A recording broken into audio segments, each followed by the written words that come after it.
morning mga kadagat, panibagong araw at panibagong vlog na naman tayo ngayon. Ayan mga kadagat, update lang natin yung Cabra. Andito tayo sa Cabra ngayon, Island of Cabra. Ano to? Hindi, sako pa to doon sa sa Mindoro? Hindi. Basta dito sa Cabra. Mindoro pa rin to. Kaso isla lang siya. Cabra. So ayan mga kadagat, isla pala, isla ang Cabra. Pero sako pa rin daw ng Mindoro. Ayan si Boss Punyong, nag-try na pagbubunot.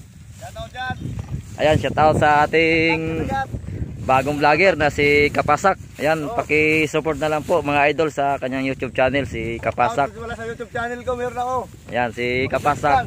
Kapasak TV Vlog. Yan po yung kanyang YouTube channel.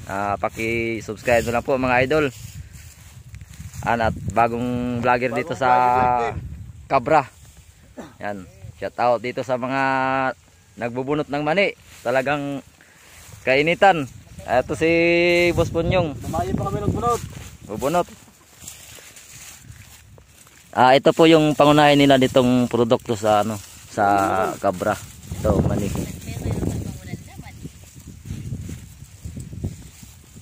Tapos sanat ito.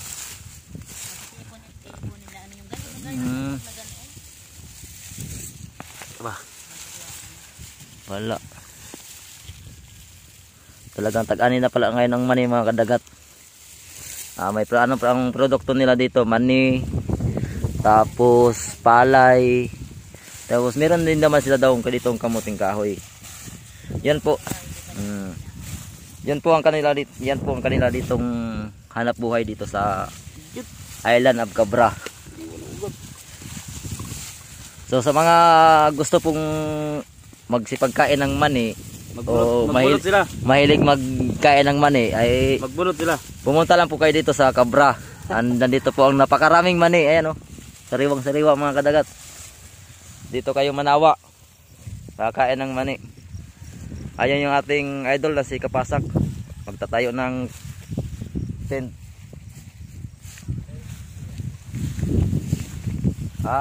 Tambak na. Yan pala.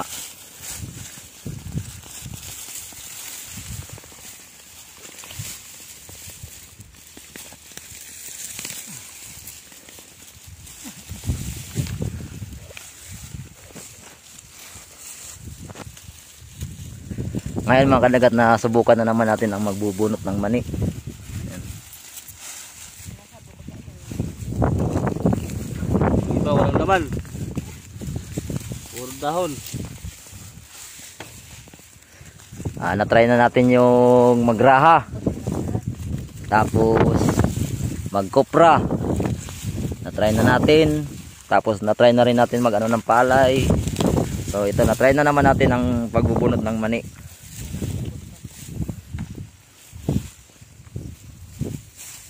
Ang maiwan po dito, maiwan na.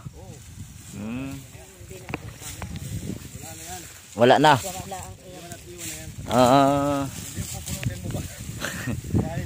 Hindi na. Basta ang madala sa bunot. Yun na yun.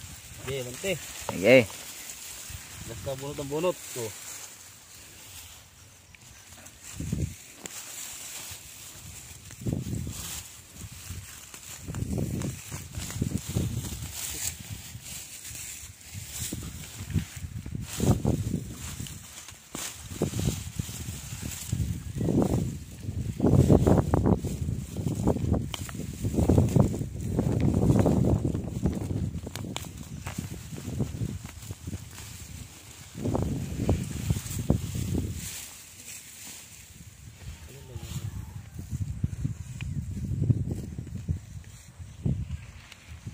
Ayan mga kadagat, ang lawak po talaga dito ng kalupaan dito sa Cabra.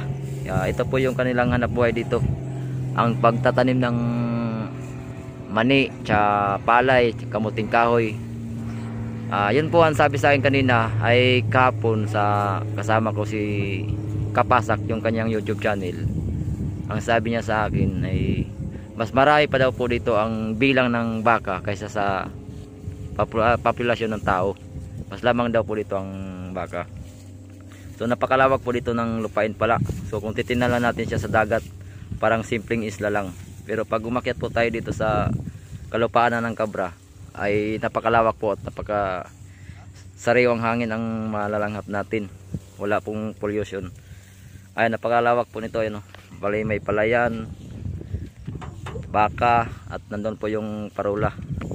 At baka hindi na natin mapuntahan mamaya. At ang ating kapitan ay pag hindi maibenta yung ating isda ay uwi na daw tayo ng Kalatagan. Baka hindi tayo makapagala dito sa buong isla ng Cabra. Kaya dito na lang muna tayo at nag-try tayo na magbunot ng mani. At kasama ko ngayon si Boss Bonyong at saka si Kapasak. Ayan, paki-subscribe na lang po sa kanyang YouTube channel. Bago lang po siya sa pagbablog. Bali yung content niya po ay pamamana at saka pag ano ng palay at saka mani. Abangan niyo na lang po mga idol yung kanyang mga content dito sa Island of Cabra, yung pamamana. Halo din po yan, katulad ko rin po na halo yung aking content. Ayan, paki-support na lang po si Kapasak, yung kanyang YouTube channel. Ayan po ang bali ang pag tayo po daw ay bibili sa kanilang produkto ng mani ay Idol Kapasak, magkano ang 1 kilo ng mani? Ano ito? Pur lata.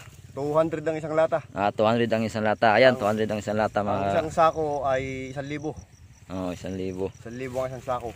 Ayan po ang ano yan po ang direct na yan dito sa kanilang taniman. Oo. Yan ang pinaka-presyo na nila. Pero pag sa syudad ay mahal na yan. Mahal na, 4 kilo na doon. Oh, per kilo na. Ayan, paki-support na lang po sa ating bagong vlogger na si Kapasak. Oo. Ayan. Paki-support na lang po sa kanyang YouTube channel. Support.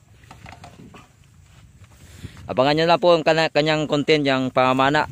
At mayroon din po siyang content na pamamana. At mahilig pala tumamana si Kapasak. Oo, lambat. Lambat. Ayan, abangan nyo na lang po mga idol. At ito, andito tayo sa napakalawak na manihan at saka palayan. Ipakita mo yung Andoon pa yung ano, parula. Layo. Kailan to'y tinayo? 1815 yata yan. Tingnan natin mamaya. Sige. Yan mga kadagat. Ito palang parula na to ay 1850. Itinayo ng panahon ng Hapon. Yan, 1850. Yun po ang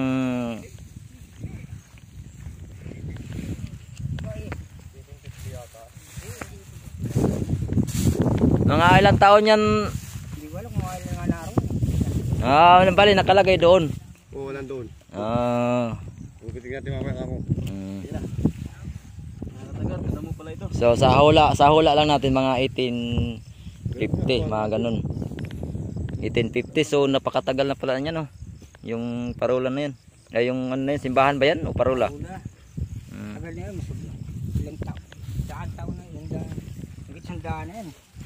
So mga kaapo-apuhan na ang lumipas. Marami ng apo ang lumipas pala yung parula na 'yan.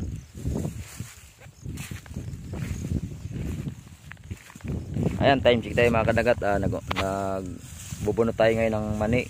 9:41 na ng umaga. Ayan si Boss Bonyong naka bulletproof. Marami na ako. Marami ka na. Ang suot niya po ay si ano, yung sombrero ni One Piece. Kinuha niya kay Luffy. Ayan mga mani. Ayan.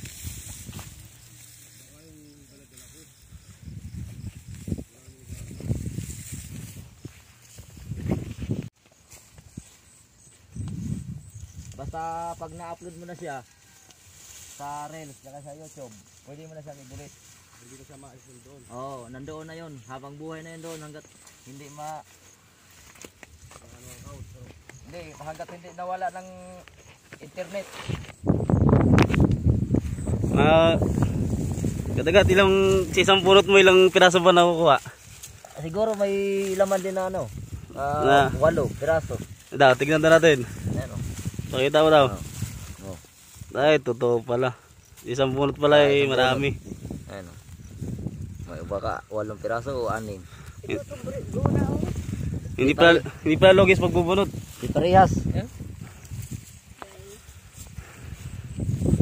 Binigyan tayo ni nanay ng sombrero na cowboy. Panahon ng hapon ito. Hindi natin nabutan yung mga hapon. Sana ay nakasama tayo doon sa bakbakan.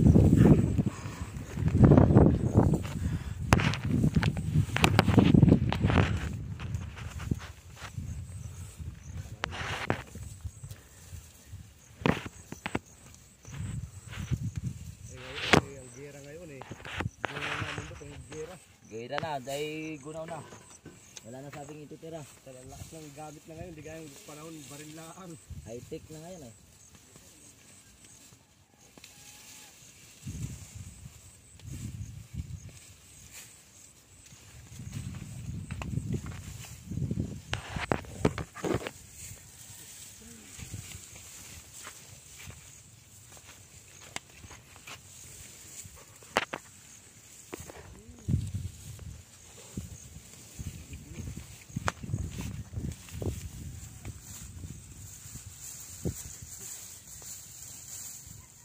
Bunot tayo, bunot. Nakain. Nangihina sa naot, naka-extra pamulong mo eh. Naligaw. Naligaw yung mga mandaragat. Punta ng mani yan. Bunot tayo ng mani at walang ano ngayon ano. Lakas. Dito naman sa kanila season ng mani. Kanilang ano hanap buhay para pambiling bigas. Saka pambayad na rin sa mga utang-utang diyan sa tabi-tabi. Tapos pambiling ulam.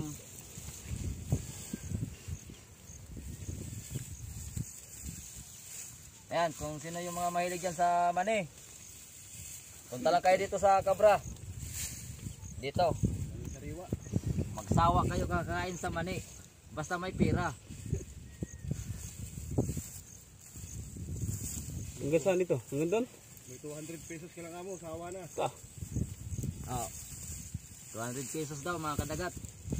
Sawa-sawa ka na sa panlaga sa kakain ng mani sa halagang 200 pesos. Kasi ano ito, mismo po tayo nandito sa taniman. Bali pag nandoon na tayo sa syudad, pagbibili na natin to per kilo na ito. Mahal na ito, kaso lang sa Maynila walang per kilo, puro kalahati. Wala pa akong nakita sa palengke ng 1 kilo, puro kalahati ang nakalagay. Kalahating kilo. Kaya itong mani, kalahating kilo lang din to.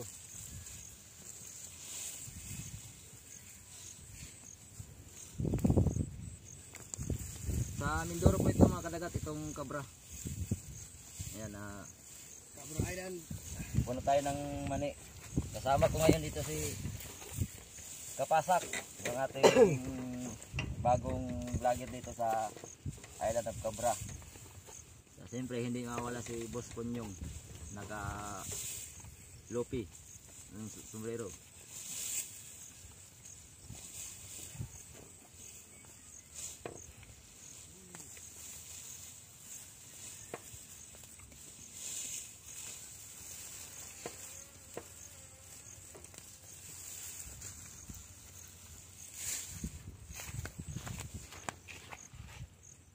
Dito.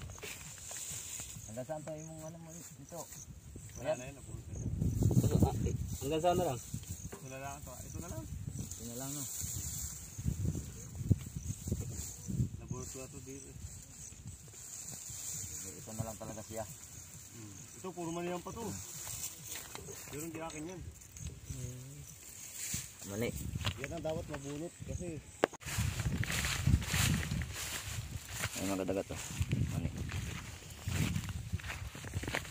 Ayan, kasama natin si nanay sa pagpipitas ng mani. Siya si ate. Ano pangalan mo te?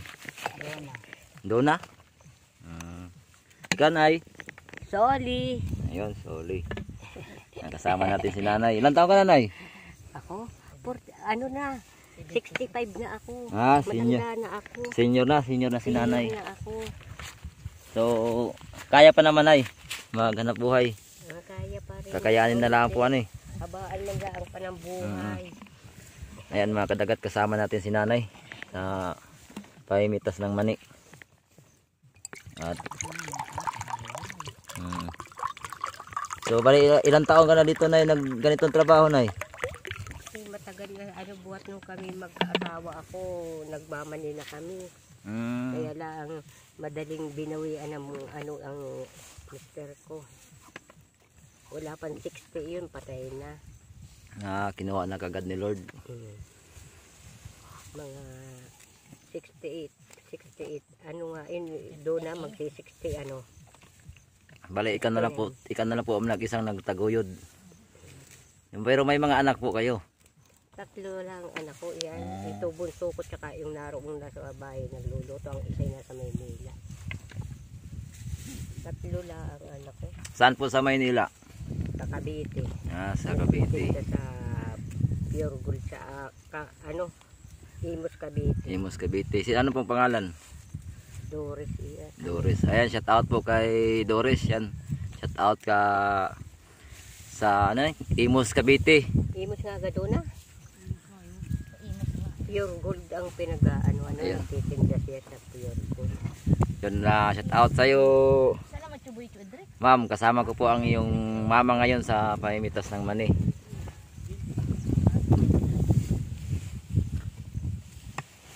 Doon ka gala, hindi ka gala para naman din.